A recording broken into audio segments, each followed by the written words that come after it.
Good morning class 7th students.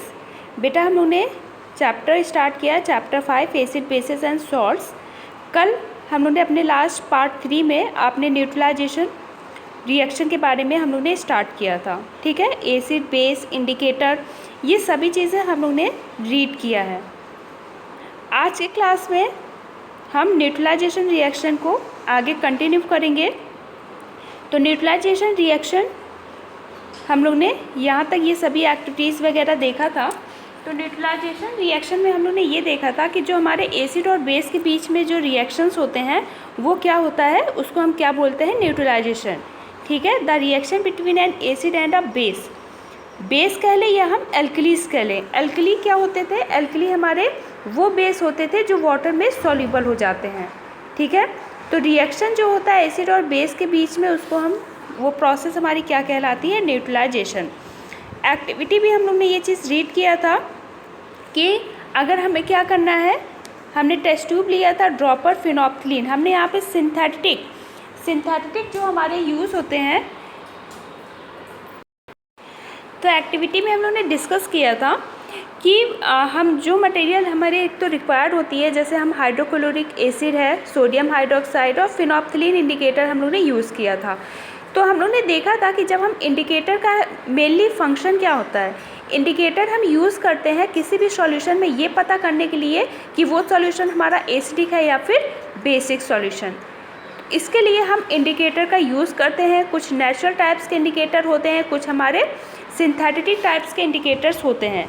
तो हम लोग ने ये देखा था कि सपोज़ हमने क्या लिया, एक टेस्ट ट्यूब लिया और टेस्ट ट्यूब में हम लोग ने 5 ml सोडियम हाइड्रोक्साइड ऐड किया। तो सोडियम हाइड्रोक्साइड आपका क्या है, NaOH, जो कि बेस होता है। तो ये जो डाइल्यूट सोडियम हाइड्रोक्साइड हमने ऐड किया टेस्ट ट्यूब में, उसके बाद हमने 2 ड्रॉप्स फिनोप्थलीन डाला। तो उसका जो कलर होगा, जब हमने उसमें ऐड किया तो उस सॉल्यूशन का कलर पिंक हो जाएगा। तो पिंक कलर होने का मतलब कि वो हमारा जो सॉल्यूशन है वो बेस है। अगर हमने उसी में कुछ ड्रॉप्स हाइड्रोक्लोरिक एसिड ऐड कर दिया तो वो कलरलेस हो जाएगा। इट मीन्स वो क्या है आपका, वो हमारा एसिडिक होगा। ठीक है, तो अगर हम एसिडिक डाइल्यूट सॉल्यूशन यूज़ करते हैं, जब हम उसमें अपने सॉल्यूशन में उसको डालेंगे और जब फिनोप्थलीन उसमें ऐड करेंगे तो वो क्या होगा, उसका कलर कलरलेस होगा, मीन्स उसका कोई भी कलर नहीं होगा और ये हमें ये शो करेगा कि वो क्या है, एसिडिक सॉल्यूशन। तो ये चीज़ आप ध्यान रखिएगा कि कौन से इंडिकेटर में किस तरह के कलर होगा तो वो क्या होगा, एसिडिक होगा या फिर बेसिक। तो हम लोगों ने ये रिएक्शंस के बारे में देखा था, sodium hydroxide plus hydrochloric acid. तो इसके जो फॉर्मूला होता है ये आपको लर्न होना चाहिए। जैसे सोडियम हाइड्रोक्साइड है तो NaOH से रिप्रेजेंट होता है, हाइड्रोक्लोरिक एसिड HCl से। और जब इन दोनों एसिड बेस का हम रिएक्शन कहते हैं, मीन्स कि ये आपका न्यूट्रलाइजेशन रिएक्शन हो रहा है। ठीक है, जब इन दोनों का हमने रिएक्शन किया तो हमें एक सॉल्ट मिला। क्या हमें मिला, सॉल्ट बन करके तैयार हुआ। उस सॉल्ट का नाम है सोडियम क्लोराइड NaCl। ठीक है, और सोडियम क्लोराइड के साथ हमें वाटर और प्लस आपको हीट, ये हमें प्रोडक्ट मिला। तो ऐसे आपके रिएक्शंस है। सोडियम हाइड्रोक्साइड को अगर हमने एसिड सल्फ्यूरिक एसिड से रिएक्ट कराया H2SO4 से, तो उसका प्रोडक्ट क्या बना, सोडियम सल्फेट, मीन्स NO2SO4।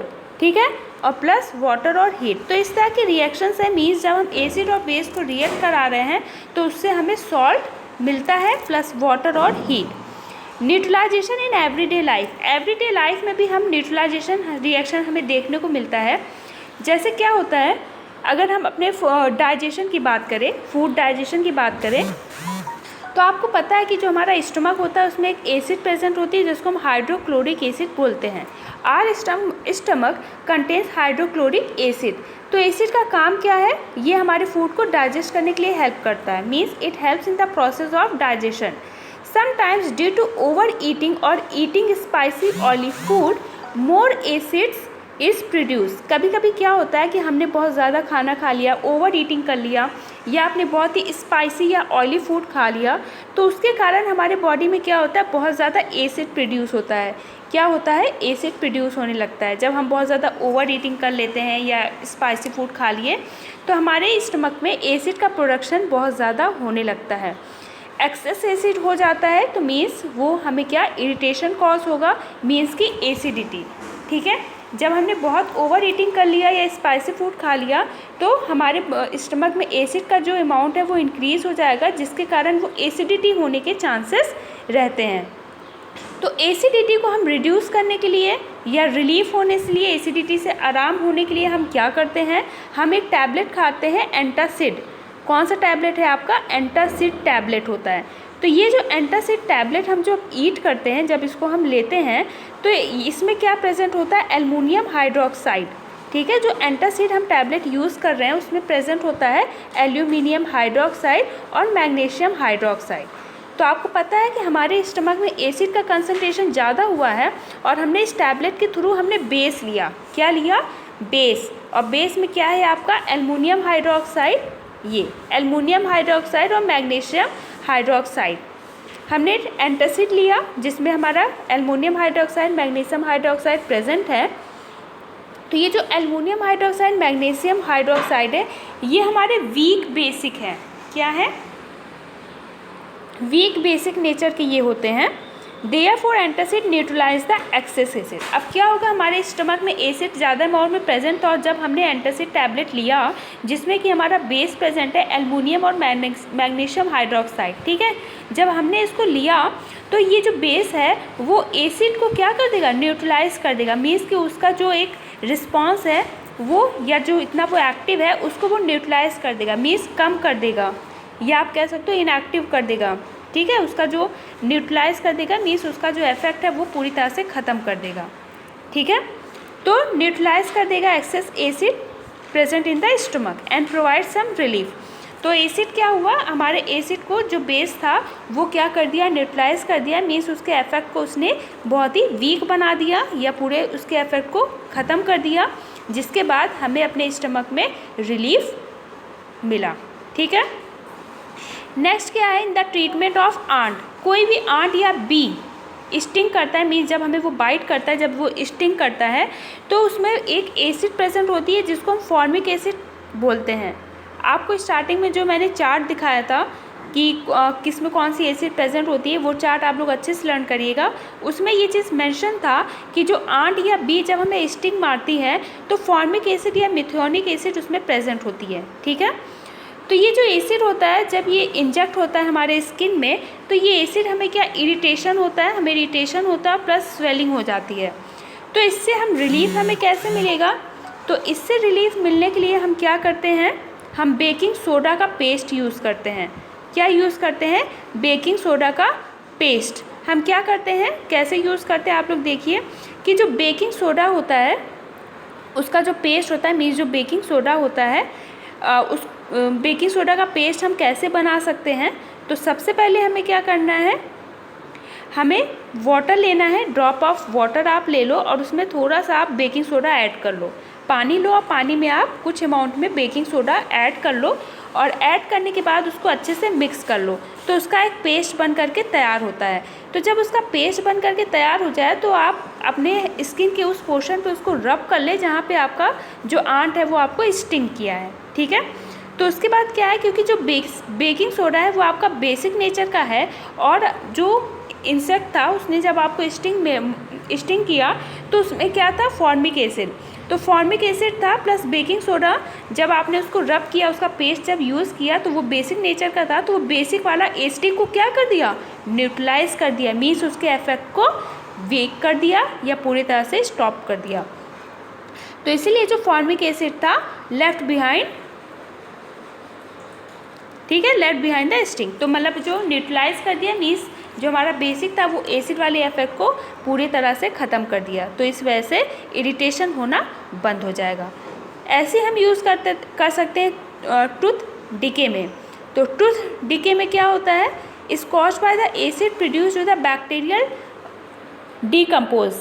क्या होता है कि जब आप अच्छे से जब ब्रश नहीं करते हो तो आपके टीथ के बीच में क्या होता है, कुछ फूड मटेरियल्स रह जाते हैं जिसके बाद उसमें कुछ बैक्टीरियाज वगैरह प्रेजेंट होते हैं। तो ये जो बैक्टीरिया होते हैं, ये हमारे जो बैक्टीरियाज होते हैं, बैक्टीरिया वहाँ पे क्या होते हैं, डीकम्पोज होते हैं बैक्टीरिया जो प्रेजेंट होते हैं हमारे फूड में, अगर हमने ब्रश नहीं किया तो हमारे टीथ में के बीच में जो भी फूड रह जाते हैं वो वहाँ के जो बैक्टीरिया होते हैं वो फूड को क्या करते हैं, पूरी तरह से डिकम्पोज करते हैं। ठीक है, फूड पार्टिकल्स को पूरी तरह से डिकम्पोज करते हैं और डिकम्पोज करने के बाद वहाँ से एसिड रिलीज़ होती है। This acid causes corrosion, acid release होता है और ये एसिड क्या होता है, ये कोरोजन क्रिएट कर देता है एंड डिकेट टीथ। ठीक है, कभी क्या होता है कि आप बहुत ज़्यादा खाना खाएं आप, ठीक है, आपने लंच किया, उसके बाद आपने प्रॉपर वे में ब्रश नहीं किया, इसलिए हमेशा कहा जाता है कि आप ब्रश करिए, क्योंकि अगर आप ब्रश नहीं करेंगे तो जो फूड होता है वो आपके टीथ के बीच में स्टक हो जाता है, मीन्स फंस जाता है। ठीक है, तो क्या होता है कि टूथ डिके में एसिड प्रोड्यूस होता है। क्या प्रोड्यूस होता है, एसिड प्रोड्यूस होता है। और एसिड प्रोड्यूस कौन करता है, ये जो हमारे बैक्टीरिया होते हैं, बैक्टीरिया क्या करते हैं, फूड को डिकम्पोज करते हैं और डिकम्पोज करने के बाद इससे एसिड प्रोड्यूस होता है जिससे कि हमारा डिके कॉज होता है। Next, in the treatment of soil, soil में क्या होता है, बहुत ज़्यादा नाइट्रोजन फर्टिलाइज़र यूज़ होता है। ठीक है, क्या होता है कि ट्रीटमेंट ऑफ सॉयल में सॉयल हमारा कभी कभी एसिडिक नेचर का हो जाता है, बहुत ज़्यादा, तो एसिडिक नेचर का हो जाता है तो उसमें प्लांट्स ग्रो नहीं करते हैं। तो सॉयल क्या होता है, हमारा एसिडिक नेचर का भी हो सकता है, बेसिक का और न्यूट्रल। लेकिन जब सॉयल हमारा बहुत ज़्यादा एसिडिक नेचर का होता है तो उसमें जो प्लांट्स होते हैं वो ग्रो नहीं कर पाते। चाहे एसिडिक नेचर की बात करें या बेसिक की, अगर ये नेचर हुआ तो हमारे प्लांट्स प्रॉपर वे में ग्रो नहीं कर पाते हैं। तो इसको हम कैसे न्यूट्रलाइज कर सकते हैं, अगर हमारे सॉयल में बेसिक का कंसनट्रेशन बहुत ज़्यादा है तो हमें एक्सेसिव यूज़ में नाइट्रोजन फर्टिलाइज़र का यूज़ करना चाहिए। Excessive use of nitrogen fertilisers make the soil basic. देखो कभी कभी क्या होता है, हम एक्सेसिव बहुत ज़्यादा अमाउंट में नाइट्रोजन फर्टिलाइज़र यूज़ करते हैं। अगर हमारे सॉयल में बेसिक का अमाउंट बहुत ज़्यादा है, मीन्स कि हमने बहुत ज़्यादा नाइट्रोजन फर्टिलाइज़र का यूज़ किया है। तो नाइट्रोजन फर्टिलाइज़र जब हम यूज़ करते हैं जिसके बाद हमारा जो सॉयल है वो बेसिक हो जाता है, सॉयल क्या होता है, बेसिक नेचर का हो जाता है। ठीक है, जब हम बहुत एक्सेसिव अमाउंट में नाइट्रोजन फर्टिलाइज़र यूज़ करते हैं तो हमारा सॉयल क्या होता है, बेसिक नेचर का हो जाता है। अब बेसिक नेचर का हो गया है तो हमारे जो प्लांट्स हैं वो प्रॉपर वे में ग्रो नहीं कर पाएंगे, उनको प्रॉब्लम होती है। तो इस तरह के सॉयल को हम कैसे करेक्ट कर सकते हैं, है ना, तो कैसे करेक्ट कर सकते हैं, अगर हम इसमें ऑर्गेनिक मैटर यूज़ करें। क्या यूज़ करें, ऑर्गेनिक मैटर या फिर जो मैन्योर्स होते हैं, जो प्लांट्स और हमारे जो प्लांट्स वगैरह जो होते हैं जब उसको डेथ और डिकम्पोज करके जो मैन्योर्स वगैरह होते हैं, जो ऑर्गेनिक मैटर होते हैं, उसका अगर हम यूज़ करें तो उससे हम इस चीज़ को सही कर सकते हैं।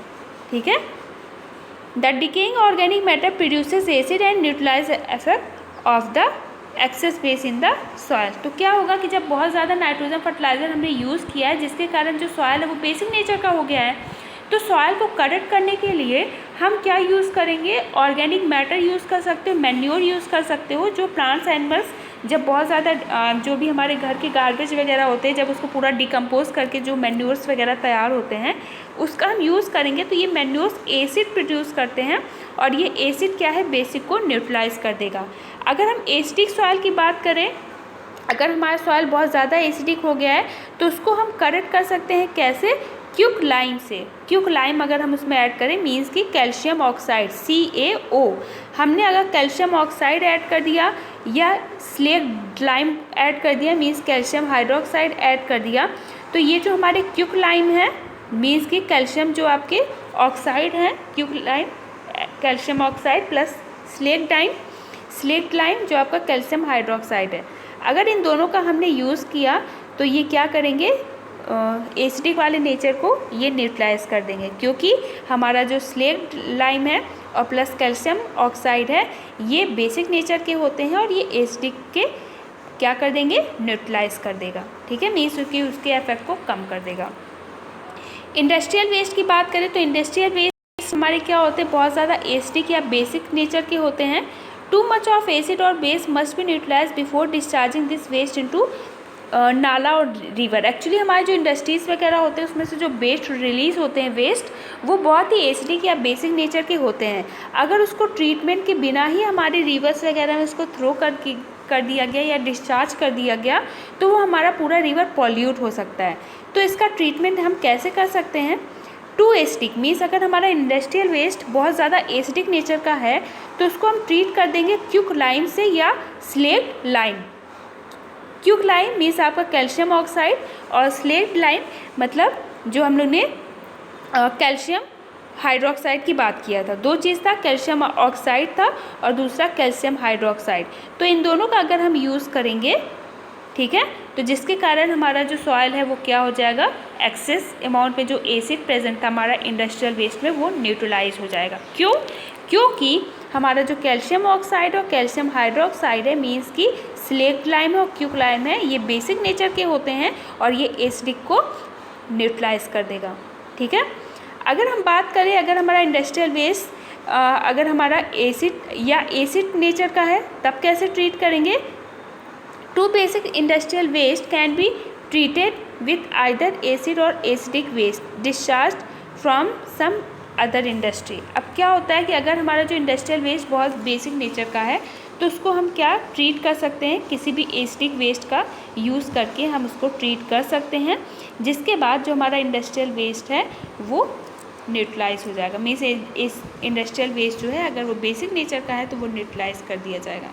ठीक है, तो बेटा आपको यहाँ पे एक चीज़ ये समझ में आना चाहिए, मेन जो है हम लोगों ने यहाँ रीड किया एसिड और बेसिक के बारे में। ठीक है, अगर हमारा बहुत ज़्यादा एसिड है तो भी वो हमारे लिए अच्छा नहीं है, हमारे प्लांट्स के लिए, सॉइल के लिए अच्छा नहीं है, तो उसको न्यूट्रलाइज करने के लिए हमें बेसिक की ज़रूरत होगी। तो हम बेस वहाँ यूज़ करते हैं, जैसे सोडियम हाइड्रोक्साइड हम लोगों ने यूज़ किया, एल्युमिनियम हाइड्रोक्साइड हम लोग ने ऐड किया, यहाँ पे हमने क्विकलाइम यूज़ किया है ना, तो ये हमने क्या यूज़ किया, बेसिक।